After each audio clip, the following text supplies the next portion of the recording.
Hello Mridul. হ্যাঁ বল সৌমিক, কেমন আছিস? আর খোঁজ নিতে হবে না। বলি তুই কি বেঁচে আছিস শুনি। কতদিন ধরে তোকে ফোন করছি তোর নাম্বারে, বারবার বলছে সুইচ অফ। তোর হয়েছে কি শুনি। আরে ভাই, আগে আমার কথাটা শোন। হুম, একদম লেকচার দিবি না। এখন লেকচার শোনার একদম মুড নেই। আরে আগে আমার কথাটা তো শুনবি নাকি? অফিসে কিছুদিন ছুটিতে গ্রামে গিয়েছিলাম। আর তুই তো জানিস আমাদের গ্রামে নেটওয়ার্কে অনেক সমস্যা, তাই ফোন অফ ছিল। হয়েছে, আর অজুহাত দিতে হবে না। এখন বল, তুই আসবি কবে? কাল সকালেই দেখা হচ্ছে। আমি এখন লঞ্চে আছি, গ্রাম থেকে ফিরছি। বেশ বেশ, চলে আয়। তোর সাথে অনেক জরুরি কথা আছে। আচ্ছা, সকালে দেখা হচ্ছে তাহলে। সৌমিক আমার কলেজের বন্ধু। প্রায় ৮ বছর ধরে আমরা দুজন দুজনকে চিনি। যদিও দুজনের বাড়ি দেশের দুই প্রান্তে, কিন্তু আমাদের ফ্রেন্ডশিপটা অনেক গভীর। দুজন দুজনকে খুব ভালো বুঝতে পারি, কেউ কারো থেকে কোনো কথা লুকাই না। আগে দুজন একই এলাকায় থাকতাম, তখন রোজ দেখা হতো। কিন্তু চাকুরি হওয়ার পর দুজন আলাদা হয়ে গেলাম। চাইলেও আর আগের মতো দেখা করতে পারি না। পরের চাকরি বলে কথা, যখন তখন তো আর ছুটি পাওয়া যায় না। সকাল থেকেই ঝিরিঝিরি বৃষ্টি অনেকদিন পরে নেমেছে, থামবে বলে মনে হচ্ছে না। বৃষ্টি মাথায় ভিজে ভিজে লঞ্চে উঠলাম। অফিসের তাড়া না থাকলে এত কষ্ট করে আসা লাগতো না। এখন ভগবানের কৃপায় জ্বর না আসলেই হয়। ঘড়ির দিকে তাকিয়ে দেখলাম কাটায় কাটায় 5টা বাজে। মেঘনা নদীর শান্ত জলের উপর দিয়ে দ্রুত গতিতে ছুটে চলছে লঞ্চটি। ঢাকা শহর থেকে প্রায় 400 কিলোমিটার দূরে আমার গ্রামের বাড়ি। বাড়িতে মা, বাবা, দাদি আর ছোট একটা লক্ষ্মী বোন আছে। তাকিয়ে দেখলাম আকাশটা কালো মেঘে ঢেকে আছে। দূরে কোথাও কোথাও বজ্রপাতের শব্দ শোনা যাচ্ছে। থেমে থেমে বৃষ্টি এখনো পড়ছে। সময়ের সাথে সাথে নিজের শৈশবে কাটানো সেই মায়া জড়ানো মাতৃভূমি ছেড়ে অনেক দূরে চলে যাচ্ছি। আবারও ফিরে আসব, কিন্তু কবে সেটা জানি না। কি বলছিস? ঋতু তোকে বিয়ে করতে চাচ্ছে না? একেবারে না বলেনি, কিন্তু ওর কথা শুনে মনে হচ্ছে ও হয়তো ওর পরিবারের পছন্দেই বিয়ে করবে। আচ্ছা, কি হয়েছে একটু খুলে বল তো আমাকে। এরপর সৌমিক আমাকে সবকিছু খুলে বলতে শুরু করলো। সৌমিক আর ঋতুর পরিচয় হাই স্কুল থেকে। দুজনে একই ক্লাসে পড়তো। সৌমিক ঋতুকে পছন্দ করত, কিন্তু বলার মতো সাহস পায়নি। হঠাৎ একদিন সৌমিক সব কিছু বলে দিল, কিন্তু ঋতু রাজি হয়নি। আর কেনই বা রাজি হবে? ঋতু ওদের স্কুলের প্রধান শিক্ষকের মেয়ে, যার পা থেকে মাথা পর্যন্ত জমিদারি ছাপ। আর অন্যদিকে সৌমিক গ্রামের দরিদ্র কৃষকের ছেলে। যদিও মেধাবী, কিন্তু তাতে কি, ওদের মতো উচ্চ বংশের তো না। বেশি কিছু বলা বা করার সাহস পায়নি সৌমিক, কারণ সে বুঝতে পেরেছে কোনো দিক থেকেই সে ঋতুর যোগ্য না। হাই স্কুল শেষে সৌমিক ঢাকায় চলে আসে। কলেজে ভর্তির কিছুদিন পর তাদের ফেসবুকে আলাপ হয়। আস্তে আস্তে কথা বলা শুরু, তারপর ভালো লাগা। সেখান থেকেই প্রেমের সূচনা। দুজনের খুব বেশি দেখা হতো না, দূর থেকেই ভালোবাসা আদান প্রদান হতো। দুজন দুজনকে প্রচন্ড ভালোবাসতো। দেখতে দেখতে 6 বছর কেটে যায়। এর মধ্যে নামমাত্র 2-3 বার দেখা হয়েছে তাদের। এরপর শুরু হলো নতুন ঝামেলা, আর সেটা ঋতুর বিয়ে নিয়ে। ঋতুর পরিবার একটা প্রতিষ্ঠিত ছেলে খুঁজে পেয়েছে। বয়সটা একটু বেশি, তাতে কি, টাকা পয়সা তো আছে। সৌমিক তখনও স্টুডেন্ট। নিজের ইনকাম বলতে 2টো টিউশন আছে, যা দিয়ে নিজের পকেট খরচই হয় না। নানা বাহানা দেখিয়ে ঋতু তার বিয়েটা আটকে দেয়। যত যাই হোক, ঋতু সৌমিককে ভীষণ ভালোবাসতো। সৌমিক, এভাবে আর কতদিন? প্লিজ তুমি কিছু একটা করো। বাবা যেভাবে জোর করছে, মনে হচ্ছে এবার আমাকে বিয়ে দিয়েই ছাড়বে। আচ্ছা বাবা, তুমি চিন্তা করো না, আমি বাবাকে বলবো তোমাদের বাড়িতে বিয়ের প্রস্তাব নিয়ে যেতে। তারপর দেখি কি করা যায়। যা করার একটু তাড়াতাড়ি করো। আমি তোমাকে কোনোভাবেই হারাতে চাই না। চিন্তা করো না, তোমার আমার পরিবার আমাদের ভালোবাসা মেনে না নিলে আমরা পালিয়ে বিয়ে করব, তবু আমরা একজন অন্যজনকে ছেড়ে যাব না। তুই জানিস না ওই হরিচন্দ্র কেমন মানুষ, যে সারা জীবন শুধু টাকার পিছনে ছুটেছে। মানুষকে মানুষ মনে করেনি কখনো। টাকা পয়সা ধন দৌলতই তার কাছে সব। গরিব মানুষকে দু চোখেও দেখতে পারে না। তার মেয়েকে ভালোবাসিস তুই, আর কোনো মেয়ে খুঁজে পেলি না? বাবা, আমরা দুজন দুজনকে অনেক ভালোবাসি। আমরা একজন অন্যজনকে ছাড়া বাঁচতে পারবো না। তুমি যেভাবে হোক ওর বাবার সাথে কথা বলে দেখো। 25 বছর পর্যন্ত এত কষ্ট করে বড় করলাম আমরা, আর এখন দুদিনের পরিচয়, এমন একটা মেয়ের জন্য মরে যাবি? আমরা তোর কাছে কিছুই না। যা, মরে যা। আমিও ভাববো আমার কোনো ছেলে নেই, যে ছিল সে মারা গেছে। না বাবা, আমি তোমাকে ওইভাবে কথাটা বলতে চাইনি। আমাকে ভুল বোঝো না প্লিজ। আমার জন্য এইটুকু করো বাবা, প্লিজ। ছেলের সুখের কথা চিন্তা করে ঋতুর বাবার সাথে দেখা করার সিদ্ধান্ত নেন সৌমিকের বাবা। অপমানিত হয়ে ফিরতে হবে, সেটা তিনি ভালো করেই জানতেন, কিন্তু কি করবেন? সন্তানের সুখের জন্য বাবারা সব অপমান সহ্য করতে পারেন।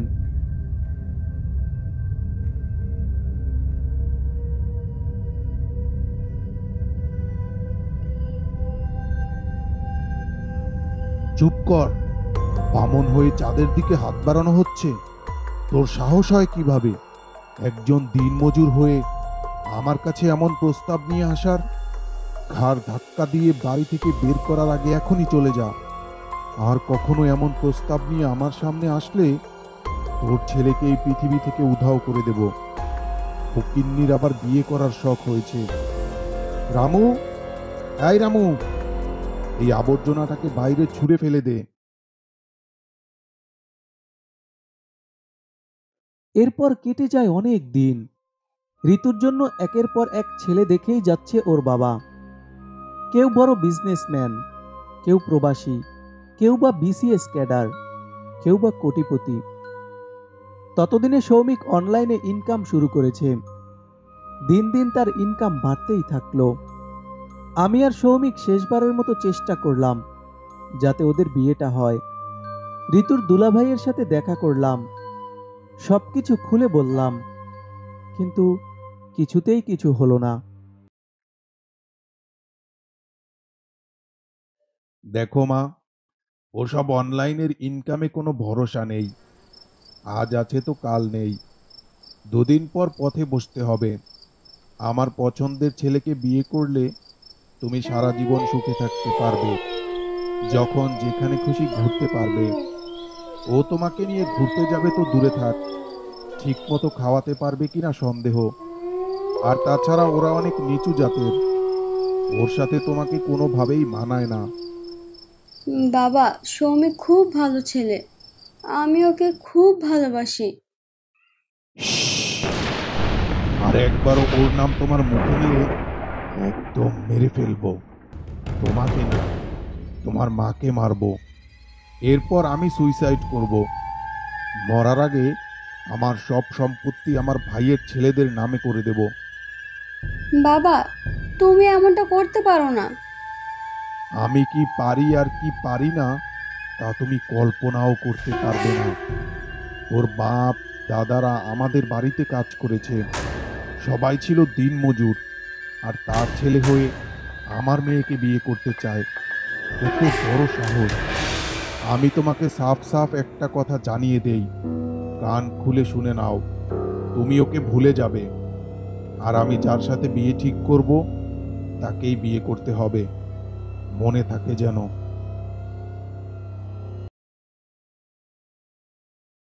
যতই দিন যাচ্ছে ততই দুজনের সম্পর্ক অচেনা হতে শুরু করলো। আস্তে আস্তে তাদের কথা বলা থেকে শুরু করে সব ধরনের যোগাযোগ কমতে শুরু করলো। আমাদের হয়তো আর কখনো দেখা হবে না। বাবাকে বোঝানোর অনেক চেষ্টা করেছি, কিন্তু সে তার কথাতেই অনড়, কারো কথা শুনবে না। চলো আমরা পালিয়ে বিয়ে করি, দেখবে একদিন না একদিন তোমার বাবা ঠিক আমাদের মেনে নেবে, দেখো। রাগে বশবর্তী হয়ে যদি বাবা মাকে মেরে ফেলে, তখন কি করব? তুমি আমাকে ভুল বুঝো না সৌমিক। বাবা মায়ের জন্য না হয় নিজের ভালোবাসা কোরবানি করলাম। তুমি তো অন্যের ঘরে সুখে থাকবে, দেশ বিদেশ ঘুরে বেড়াবে, আমার কি হবে? কি হবে ভেবে দেখেছো একবার? যা হয়েছে ভুলে যাও, আর নিজের পছন্দের একজনকে বিয়ে করে নাও। এতদিনের রিলেশন এত সহজে ভুলে থাকবি কিভাবে? জানি না রে এখন আমি কি করব আর কি করা উচিত, আমি কিছুই জানি না।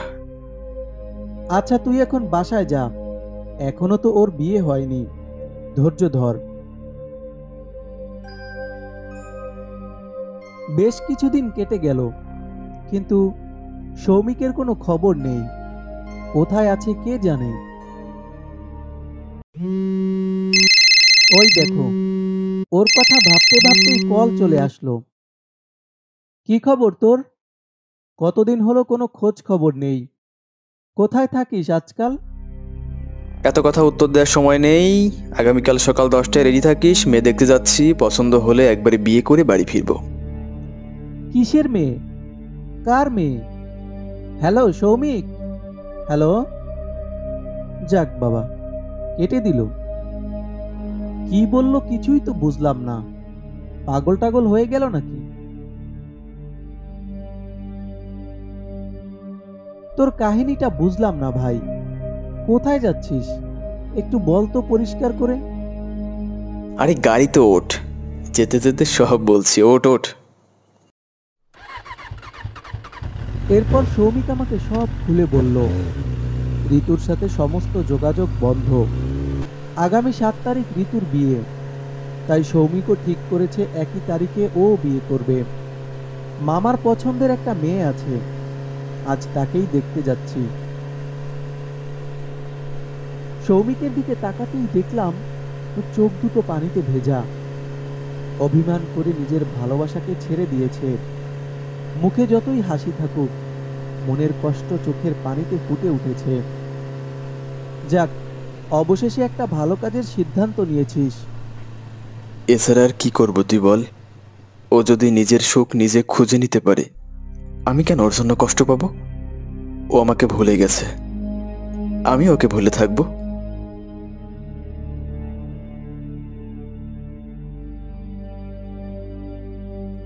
মৃদুল, অনেকদিন ধরে তোকে একটা কথা বলবো বলবো আর বলা হয়নি রে।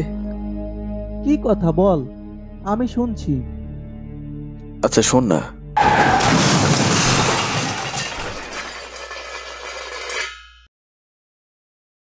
মেসোমশাই, তাড়াতাড়ি উপরে চলুন। কেন, কি হয়েছে কি? ঋতু দিদি দরজা খুলছে না।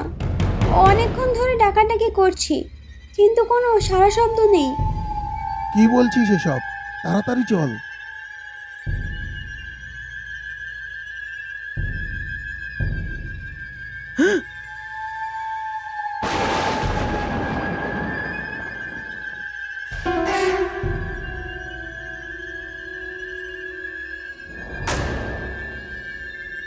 প্রিয় বাবা, ছোট থেকে এখন পর্যন্ত যখন যা বলেছ তাই মেনে নিয়েছি।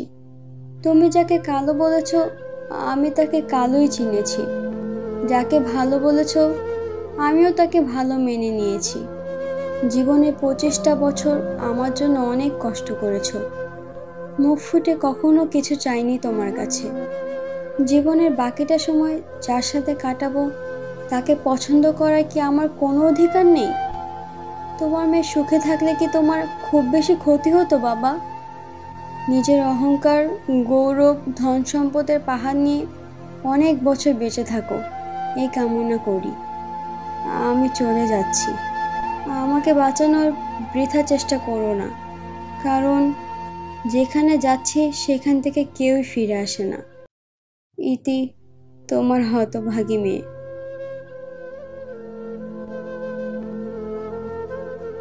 শুনেছি সত্যিকারের বন্ধুত্ব কখনো হারায় না, কিন্তু তুই তো হারিয়ে গেলি। এটা তো হওয়ার কথা ছিল না। জীবনের কতটা সময় তোর সাথে কাটিয়েছি, এখন সবই স্মৃতি। আমি তো স্মৃতি নিয়ে বাঁচতে চাইনি। তবে কি তুই আমার চাওয়াটা বুঝতে পারিসনি? নাকি আমাকে কষ্ট দিয়ে তুই সুখের ঘুম ঘুমিয়ে আছিস?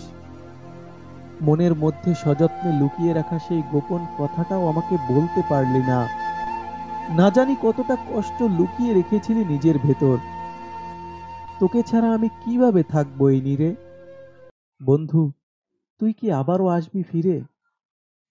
কি করিলে বলো পাইব তোমারে, রাখিব আখিতে আখিতে। ওহে কি করিলে বলো পাইব তোমারে, রাখিব আখিতে আখিতে।